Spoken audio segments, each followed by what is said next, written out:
The ego loves identity so much because identity gives it a story. And as long as the story stays intact, the ego does not have to evolve. So here is the question I want you to sit with before we go any further in this episode. What would you do if you were no longer loyal to the version of yourself that you once survived? We will go deeper into this and show you how identity shapes a person across the different stages of life and why people panic during reinvention.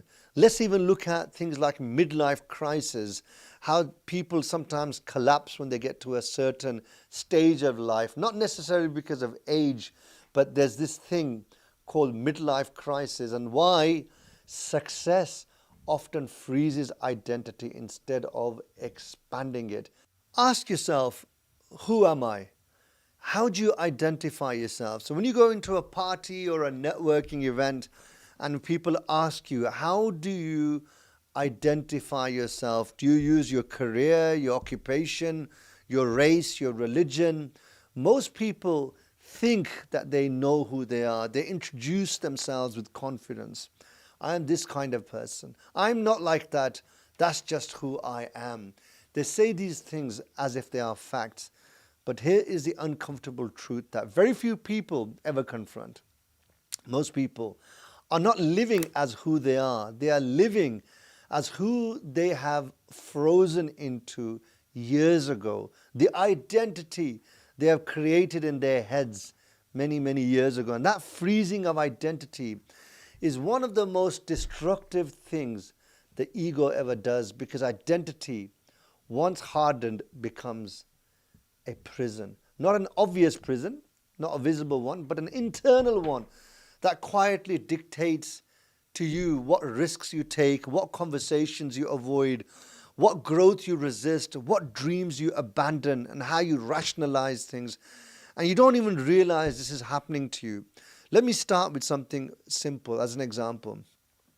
Identity is supposed to be fluid.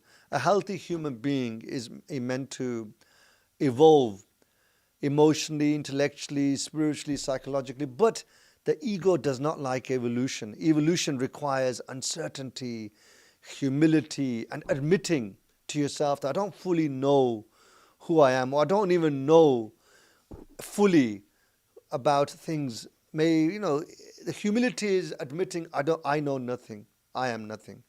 But the ego cannot tolerate that. So it does something very clever and very dangerous. It starts locking the identity very early. Somewhere along the way, usually in early life, maybe childhood, the ego makes a decision. Not a conscious one, but a survival mode decision. It looks at the world and asks, what version of me is the most safest here? And based on your environment, maybe your schooling, your parents, your upbringing, your childhood traumas, you create a role for yourself which becomes part of your identity. Not because it's true, because that's what has worked for you. For some people, the role was I'll be a good one. For others, I'll be the clever one.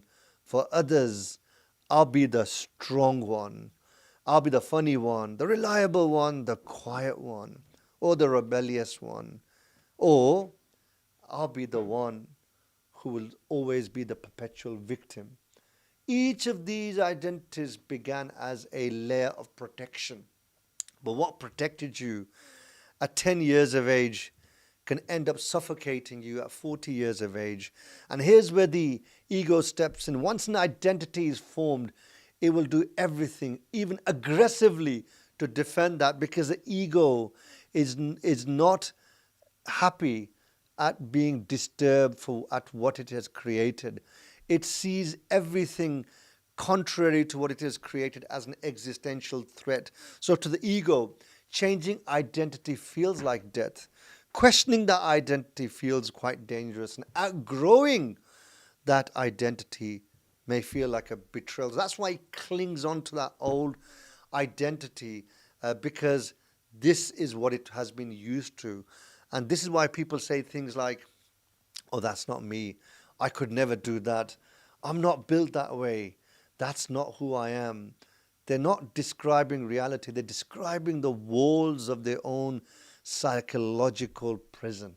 Let me give you a real world example. Imagine a man who grew up being praised for being the sensible one. He was a sensible child, the one who didn't cause trouble, the one who kept things together. That identity served him. It earned that approval, the trust, created the safety around him. But years later, the same man avoids risks, suppresses desire, fears ambition, stays in an unfulfilling role, and then lives life totally cautiously without taking any risk. And the ego has convinced him this is the wise decision, this is the mature decision. But underneath that identity, he is being suffocated and being stopped from expanding. It's all because the ego values that safety, the comfort over and above the discomfort of growing and going outside of that comfort zone.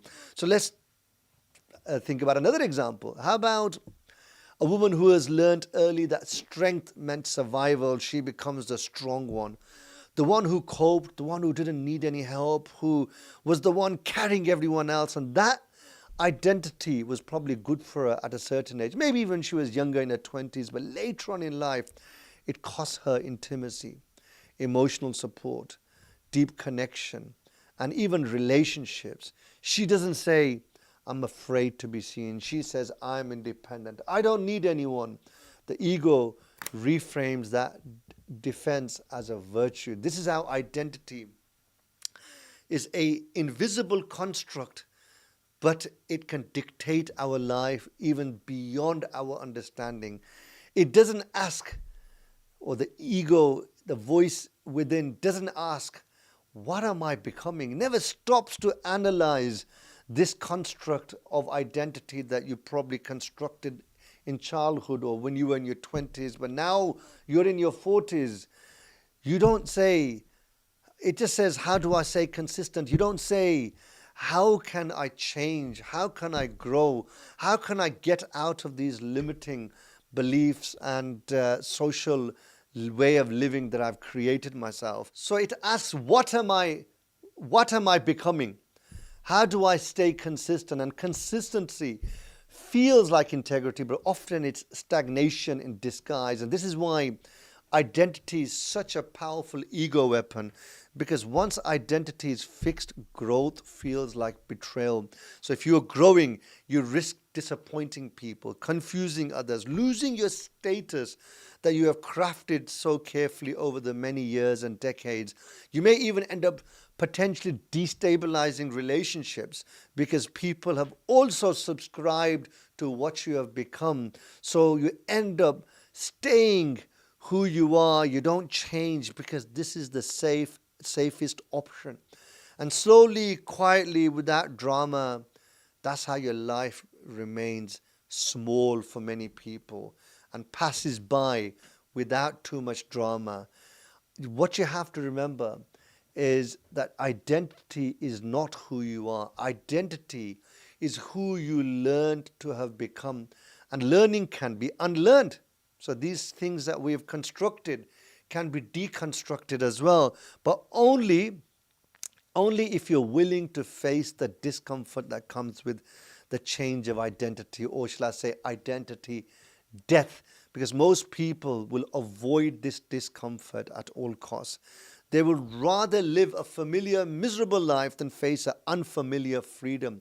That's why people stay in jobs they hate, relationships that drain them, roles that no longer enliven them, no longer, shall I say, challenge them, versions of themselves that are, they're locked in versions of themselves that are outdated. They call this stability, reality, but in truth, it is a fear of shedding an identity that once kept them safe. This is why the ego loves identity so much, because identity gives it a story.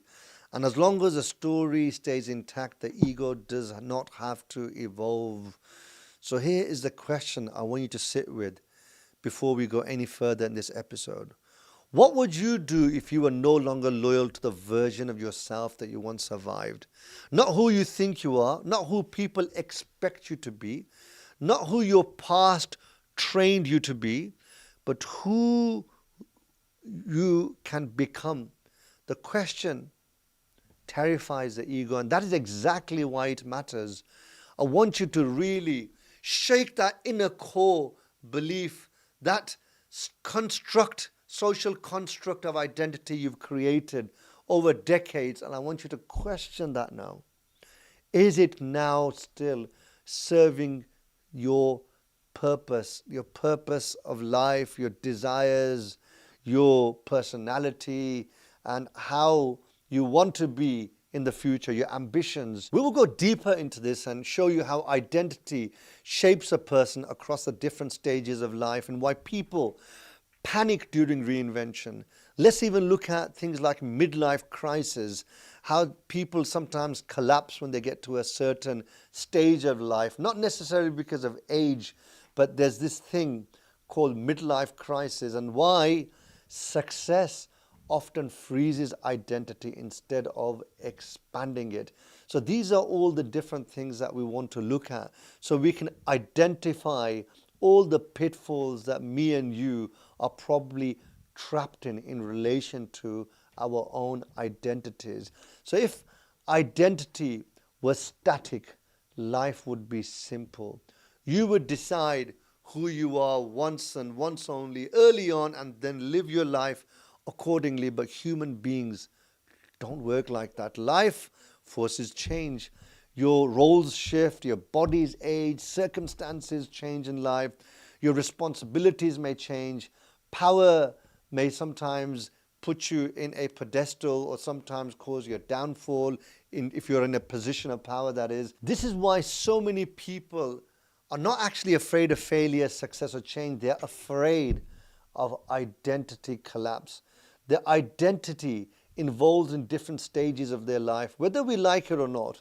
The problem is that most people cling to earlier identities long after those identities have expired. What comes to my mind is when I see overgrown, how shall I explain this? Men who are old, but they're still locked in their childhood. When I see a man in his 40s and 50s still acting like a teenager, then that shows you that this identity of being a teenager, they have not left that behind. Even though the body has aged, they're now probably in their 40s. They may dress like a teenager, they may act like a teenager, they may still play computer games like a teenager. So you can see there a vivid example, a real life example of perhaps many people that you know in your lives that they've grown old physically, but they're still clinging on to an older identity which has truly expired. That's because the ego inside them will fight viciously to preserve that identity. And as I've mentioned before, that this is something that could have been shaped in childhood, because in childhood the identity is almost entirely reactive. You didn't choose who you were, you adapted as you went along. If love was conditional, you became pleasing. If attention was scarce, you became loud. If the environment was chaotic, you became controlled. And that's how slowly but surely your identity was formed in childhood. It was identity survival. So your childhood ego learned that this version of me keeps me safe. And that version was frozen in place. And it sometimes sort of goes with you in adolescence. You don't say, oh, now I've become an adult. This is my childhood identity. I must leave behind. You end up taking this identity into adolescence. The battlefield changes, but the identity is still the same. The question is no longer, how do I survive? It becomes, how do I belong? This is where identity starts to become hardened. Group approval replaces parental approval. Peer validation replaces safety. Rejection feels catastrophic. This is why teenagers exaggerate personality traits become tribal because they want to be part of a gang. They mirror the behavior of their peers so they can fit in. They cling to labels. This is the ego trying to belong to a group, or trying to cling on to an identity of another group just so it can survive. So the identity becomes performative. So you're performing, you're not automatically sort of doing things which come natural to you. You're no longer authentic. You're just doing things to please others, to fit in, to be accepted. So in early childhood, this is then fueled by ambition, with the career, the status, the relationships, and the achievements. And then you start craving for that recognition. And this is where many people confuse the identity with productivity. They don't ask, who am I? They ask, what am I becoming known for? So this is when I said earlier on that people start identifying with their careers and their businesses. So the identify becomes fused with your achievements, your job title, your social status, and that's how you are craving for that validation. This is your way of being validated. It gives you the meaning in life, it gives you direction, and plants that seed of identity as being the forefront of your guiding principle of how you behave. And what that leads to, it's something we discussed in a previous episode, where it causes the ego to become rather fragile. You're developing a ego fragility, because if any of your identity gets challenged, then the ego is going to not like that at all, because the identity is now built on performance, and any interruption is going to feel like an annihilation for you, and maybe something that you cannot tolerate. Let's talk about what I mentioned about the midlife crisis. This is often very misunderstood. This is where everything breaks. Midlife crisis is not about age. It's not even about boredom, or when people start having affairs, we say it's about lust. It's about the identity that you have been clinging on to for all that time, and you come to the realization that maybe it has expired. The old identity stops working. The achiever realizes success didn't bring fulfillment. The provider realizes this duty that they have been doing for all their life, maybe as a breadwinner or a provider in the household, is no longer giving them the satisfaction. The strong one starts feeling exhausted. The reliable one starts feeling that resentment. And the one who was constantly being admired starts feeling this emptiness. And this is where the ego panics, and the story no longer makes sense to them. And this is where people start doing strange things which others call midlife crisis. They may go for a radical career change. They may embark on a destructive affair, or do something impulsive, totally out of character, or start taking more risks, doing reckless things. That's because the ego is desperately trying to escape the collapse without facing reinvention. We mostly identify midlife crisis with men hitting their 40s, but that's whether that's just applies to them or not, I don't know. But what about the people who later on in life, maybe in their 60s and 70s, look back and see this identity that they have been constructing all their life, and they're at that stage now where maybe it's too late, and they can no longer ask, what am I becoming? Who am I becoming? By that time, it is, what have I become? Was it worth it? And this is where regret can emerge, the regret for not changing, not evolving. People often regret having stayed loyal to outdated identities, living somebody else's expectations, suppressing their own desires and ambitions, and they chose safety over growth. And because of this, they were never ever able to live their true potential. This is one of the most quiet tragedies of our lifetimes that nobody warns you about. And this is where a lot of people realize maybe they've reached that stage of maturity, emotional maturity and wisdom, that they wish they could have done things differently. But by now it's too late, and the time that when they could have done it, they lacked that spiritual, emotional wisdom and the intellect and the courage to do something different.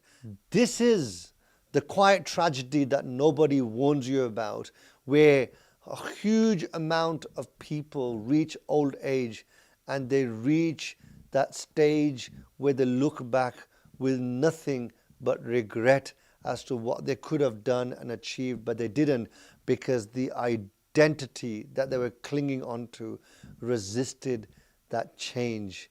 And why does the ego inside of us resist change? Not because it is stubborn. It resists this change because it associates this change with the loss of the self. Because, as I've mentioned, the identity change feels like chaotic. It feels dangerous. So that's why it always deploys these rationalizations to stop us from changing. I'm too old now.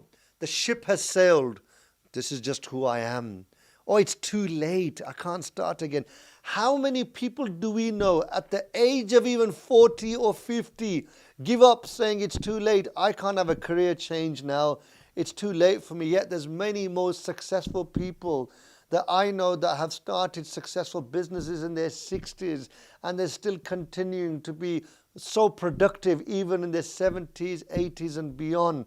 It's all down to the individual limitations that we place on ourselves. So these are not facts. These are just our own walls of our own prison that we have created. So they are the ego's defense statements. So let's look at how this fallacy of the identity can end up costing. And one of the most dangerous ego traps is what psychologists call a sunk cost fallacy applied to identity. What does that mean? It sounds like this: I spent too long being the person to change now. Years invested, reputation built. That's a good one. Reputation built. You are now living your life in accordance to what others will think. What would other people think? You should not live your life based on expectations of others.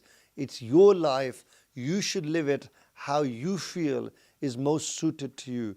And many people are stuck in relationships which are perhaps structured in such a way that any shift in their identity will challenge those relationships. The ego says, if I change, all of that will also need to be changed or it will be wasted. So it chooses this familiarity over the truth, and most importantly, the potential of what you could become and what you can achieve.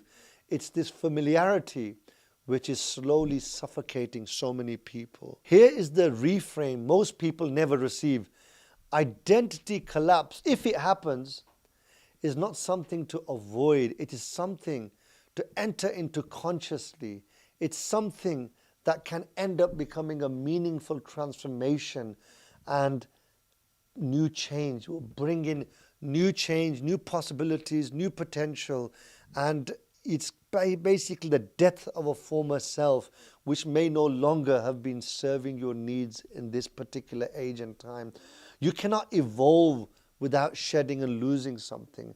You cannot grow without suffering some form of discomfort. This is a fact. The ego wants continuity.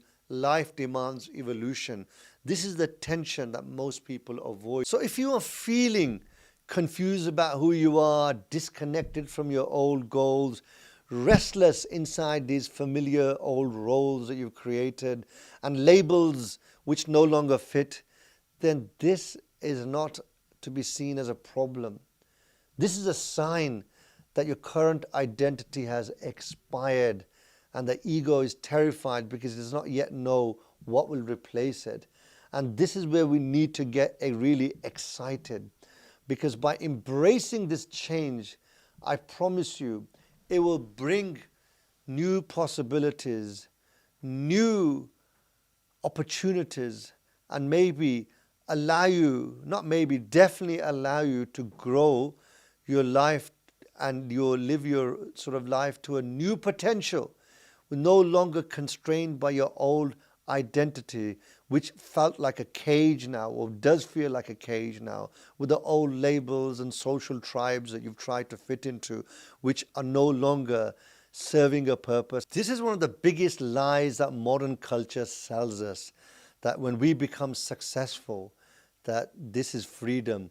But what we don't realize, or many do realize, is that sometimes when we become successful, that label of success in fact becomes a cage for us, because we cannot step outside of the cage and do something different. I myself have met people who on the face of it, on the outside, to the outside world, they are successful. Maybe they are doctors, they are pharmacists, they are doing a successful career. But inside, that person is burning because that familiarity, that boredom is actually killing them. They would love to step outside and do something totally different, even though more people are doing now. But I know those who are still trapped in those old cages of success, and that success is just a label which they are showing to the outside world. I'm a successful doctor, I'm a successful pharmacist, I'm a successful engineer. But those labels are suffocating them. In reality, this success often is serving a totally opposite purpose to you, where it actually is not freeing you up. It freezes your identity.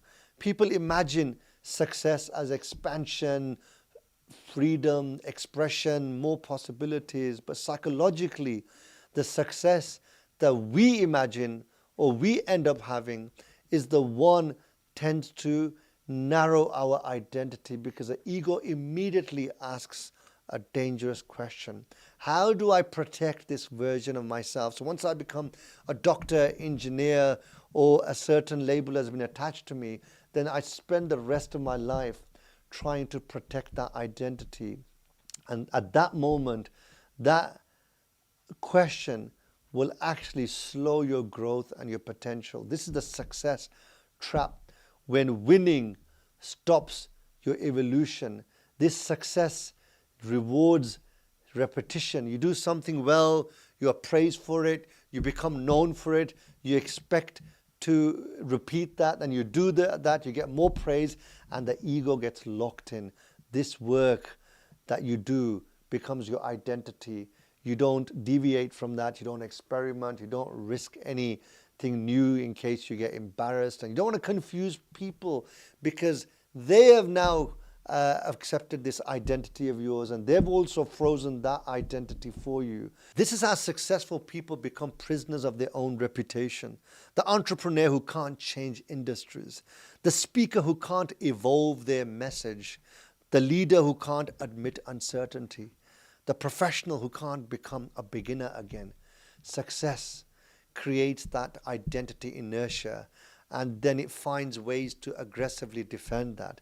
And this is why people fear starting again, because starting again is very frightening for the ego, because it's losing an identity. Starting again means losing mastery over a certain occupation, certain profession, and even losing recognition and the comfort that you have built around your level of competency you have created in that particular field. So you'd rather, the identity locks the person is because the ego would rather stay mediocre in an identity that it has been used to, or do something different and start from scratch and take a big risk.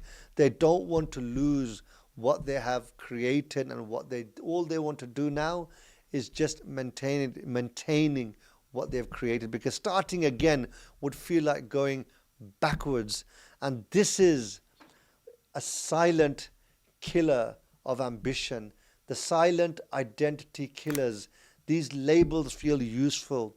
They give clarity, they give a belonging, and they sort of harden that identity for the person.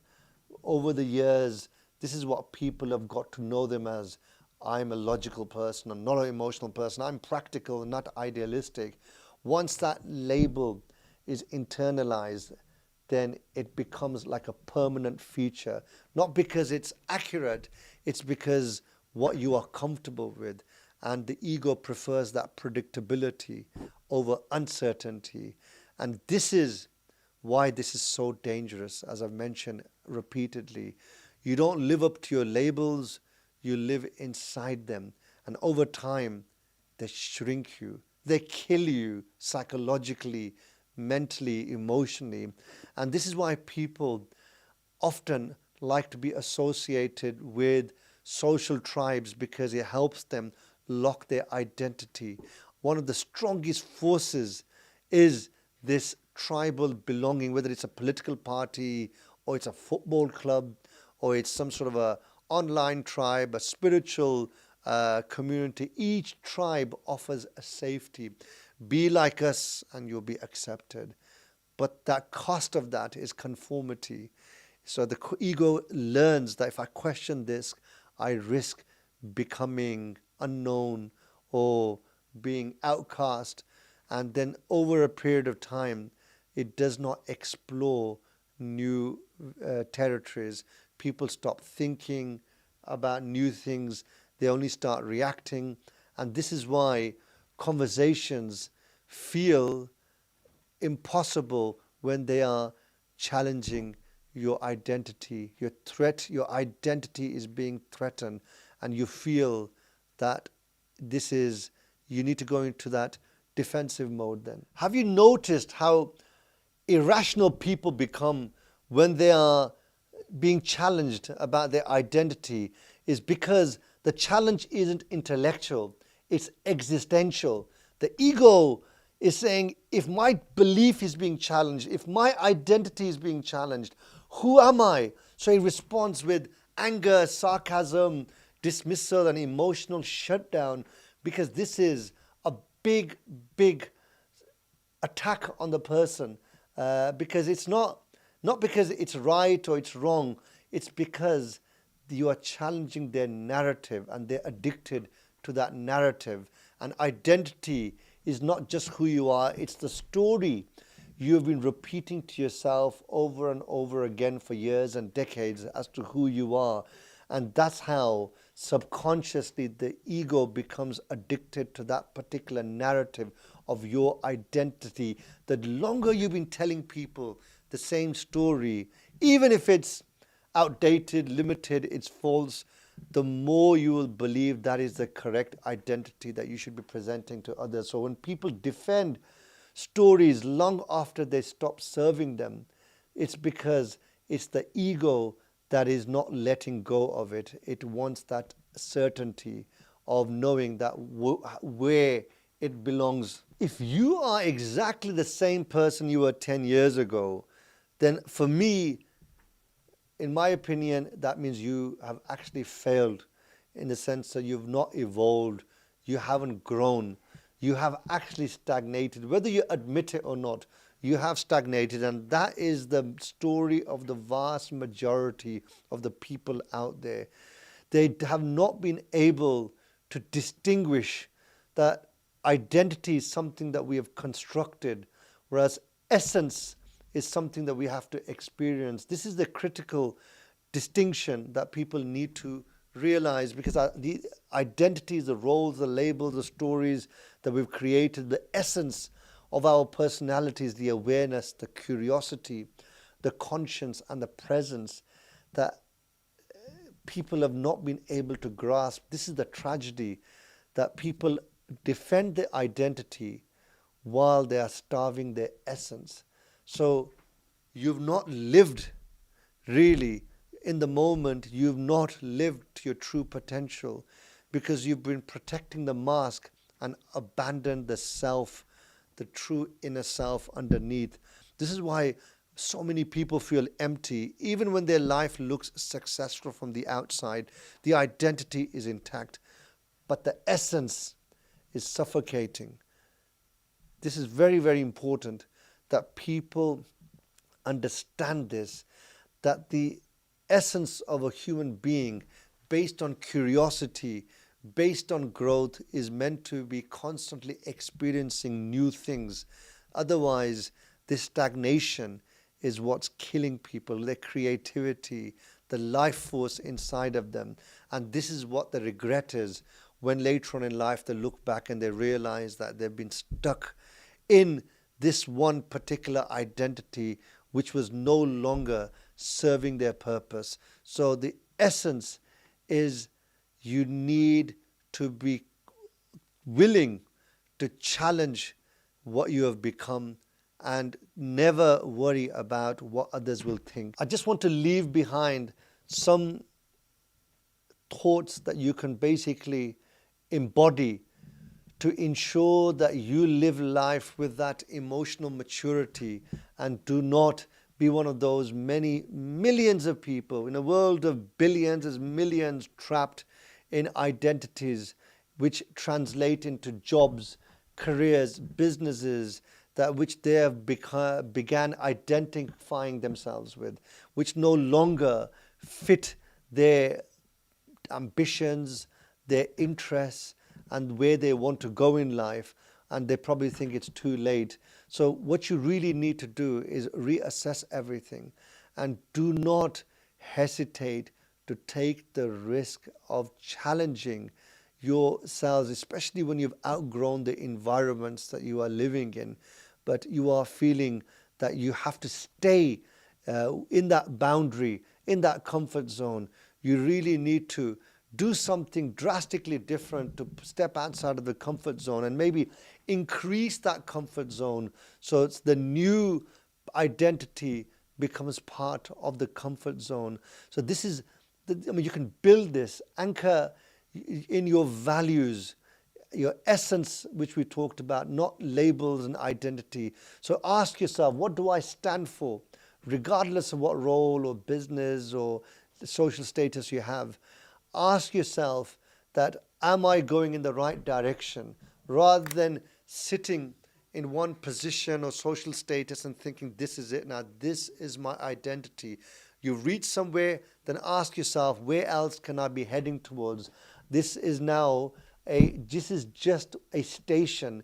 The train needs to move on to the next station. Where shall I go to next? Allow expression to freely express yourself. Stop explaining, stop living life as per what other people expect, and expect that there's going to be a great amount of discomfort by embracing this new change, because growth without friction and discomfort is an illusion. And also be humble enough to admit that you need to change. Sometimes it's this arrogance that everything is perfect when it's not, that's stopping us from progressing, and we end up being in this trap. So the biggest one, if we were to point out what it is, it's what other people will think. What will other people think if I take this risk and it doesn't work out and I'm trying to carve out a new identity, because they have identified me in a particular way and I cannot betray them by changing this label now, especially now so late in the day. I feel I'm too old now. You're never too old, and you have still so much potential in you that you can turn things around and be truly free and taste the success that that freedom will bring for you, rather than being stuck in a cage with this false label of success outside it.